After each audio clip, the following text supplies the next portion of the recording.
भारत और पाकिस्तान का युद्ध में इतना तनाव था कि अभी भारत के पक्ष से कौन देश है और पाकिस्तान के पक्ष से कौन देश है, इस वीडियो में वही चर्चा करेंगे। आखिर जो भारत के पक्ष में जो देश है वो खुलकर क्यों नहीं आते हैं? क्या अमेरिका का रणनीति है या तुर्की का या चीन का या रूस का कोई चाल है कि भारत अब आने वाला समय में सबको मात देने वाला है और भारत सुपर पावर बनने वाला है?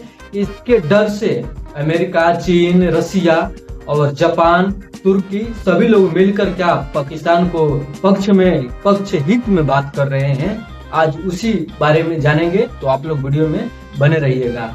भारत और पाकिस्तान का पहलगांव में हमला हुआ, इसके बीच भारत ने उस पर ऑपरेशन सिंदूर चलाया। इसके तहत पाकिस्तान वाले भी कार्रवाई किए। उसके जवाब में मोदी जी जवाब देकर 9 आतंकी ठिकानों को ध्वस्त कर दिए। कहते हैं कि कुत्ते का पूंछ सीधा नहीं होता है, ये आप जान लीजिए। कुछ देर तक तो सीधा हो जाता है, घी तेल मालिश करने के बाद फिर पूंछ टेढ़ा ही के टेढ़ा हो जाता है। ये ऐसा पाकिस्तान है। एक मूवी का वायरल क्लिप तेजी से वायरल हो रहा है। प्रधान साहब, मुझे उन लोगों का तजुर्बा है, पाकिस्तानी हारे तो पलट के एक बार फिर आता है, अगर जीत जाओ तो फौरन लापरवाह नहीं हो जाना। उसमें बताते हैं कि पाकिस्तान हारने के बाद भी पलटवार करेगा। वैसे ही 6 फायर का भी उल्लंघन किया था और इसके बाद उसका कार्रवाई भारत ने उसको जवाब दिया था। लेकिन हमारे देश में 140 करोड़ का जनसंख्या है और 140 करोड़ यही चाहता है कि पाकिस्तान को अब की बार सबक सिखाया जाए। क्या हमारा विदेश रणनीति कमजोर है? एस जयशंकर जी क्या इस मुद्दे पर कुछ बात कहेंगे? इसके बारे में भी जानेंगे, तो आप लोग बने रहिएगा। जैसे कि भारत और पाकिस्तान का वार बहुत तेजी से सोशल मीडिया पर, और आप लोग देखते होंगे कि भारत के पक्ष में कौन कौन लोग आए हैं। भारत का युद्ध विराम होने का घोषणा अमेरिका कर देता है और भारत के इधर से स्टेटमेंट भी नहीं आता है। अमेरिका उधर से दूसरे के घर में पंचायती करने लगता है। ये है अमेरिका का चलबाजी।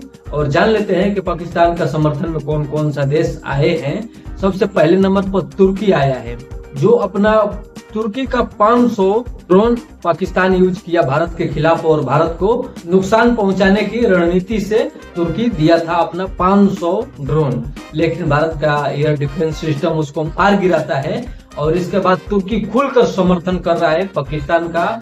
और दूसरे नंबर पर है चाइना, क्योंकि चाइना बहुत पैसा उसमें इन्वेस्ट किया है पाकिस्तान में और पाकिस्तान का आज नहीं तो कल वो एक दिन वो लेना चाहता है, लेकिन भारत उसको लेने नहीं देगा। तभी भी चाइना उस पर खुलकर आ रहा है सपोर्ट में और अंदर उसको कुछ टिप्स भी सिखा रहा होगा, ये सुनने में आ रहा है। और तीसरे नंबर पर आता है बांग्लादेश। बांग्लादेश भी पाकिस्तान का समर्थन कर रहा है और बांग्लादेश में भी कुछ देखा गया है आम नागरिकों को द्वारा कि बांग्लादेश पाकिस्तान का समर्थन कर रहा है। ये बांग्लादेश को मालूम नहीं है, ये बांग्लादेश भूल गया कि 1971 में उसको आजाद हमारा भारत ही देश कराया था और इसका को ये मुंहतोड़ जवाब दिया था पाकिस्तान को कि उसमें पाकिस्तान का 2 बंटवारा कर दिया था।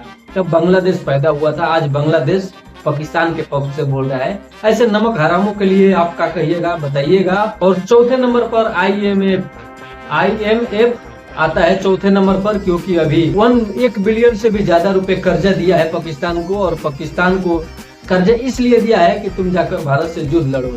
ये तो खुलेआम नहीं है, लेकिन एक साइकोलॉजी यही बताता है कि आखिर पैसा उसको युद्ध जब हो रहा है, युद्ध का विराम चल रहा है, युद्ध का तनातनी चल रहा है, उसमें IMF को पैसा देने की क्या जरूरत थी?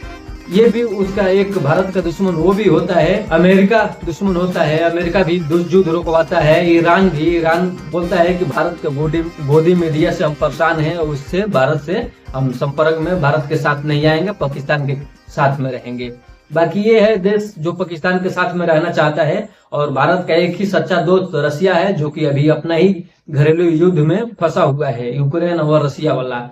उसमें तो अभी रसिया कुछ खास कुछ किया नहीं है। कहीं ना कहीं हमारा देश का विदेश नीति है कहीं ना कहीं नर्वस दिख रही है। हमारे विदेश मंत्री एस जयशंकर जी, आप थोड़ा सा इस पे मेहनत करिए और ध्यान दीजिए। कहीं ना कहीं विदेश नीति हमारा थोड़ा सा लो हो रहा है। इस पर आप जनता क्या कहिएगा उस बारे में कमेंट करके जरूर बताइएगा।